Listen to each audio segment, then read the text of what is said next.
వాళ్ళకా వాళ్ళు ఆ రోజు పప్పు అన్నారు కదా, ఆ పప్పును వాళ్ళు షేర్ కాసుకుంటున్నాడు. ఈయన ఈ లెవెల్లోకి వెళ్ళాడు.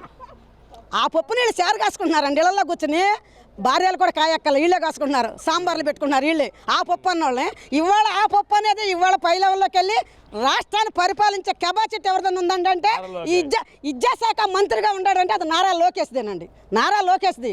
అది పనిచేసే నాయకుడు కావాలండి. ఏంటంటే వీళ్ళు చేసేది పప్పు అన్నారు. వీళ్ళలోకి వచ్చి భార్యలు కూడా కాయ ఉండే వాళ్ళే కాసుకుంటున్నారు. వాళ్ళ సాంబార్లు ఏది కావాలంటే అది తెచ్చుకుంటున్నారు. వాళ్ళు రెడ్ బుక్ పరిపాలన నడుస్తుంది, జనాన్ని ఇబ్బంది పెడుతున్నారు. రెడ్ బుక్ నిజంగా రెడ్ బుక్ నిజంగా రెడ్ బుక్కే తెరిస్తే లోకేసి వీళ్ళెవ్వరు తిరగరండి. రెడ్ బుక్ ఓపెన్ చేస్తే వీళ్ళెవ్వరు తిరగరు. కొడాలి నాని వీళ్ళు ఎక్కడో ఉంటాడండి బొంబాయిలోను. వీళ్ళందరూ ఎవరు తిరగరండి. రోజా తిరుగుతుంది. అది పెడతల రజని పెడతల రజని గారు నా కారు మెచ్చేది నా చేయి అని అంటాడు. ఏమి దీని కారు మీద వజ్రాలు పెట్టావా? వైరాలు పెట్టావా నువ్వు?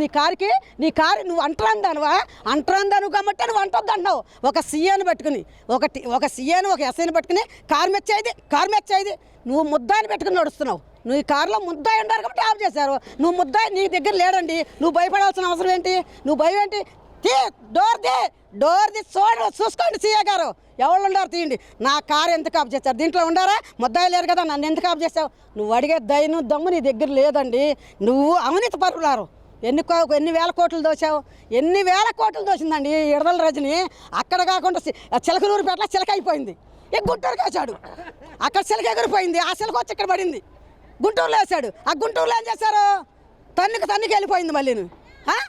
అట్లాగే ఈ నాయకులు ఎవ్వరూ ఇంకొకసారి నాయకులు ముందరికి వచ్చి నాకు ఓటేయమనే నాయకులే ఉండరండి. వీళ్ళు వైసీపీకి నాకు ఓటేయమనే నాయకులే ఉండరండి. దీనికి నగ్గన సత్తు.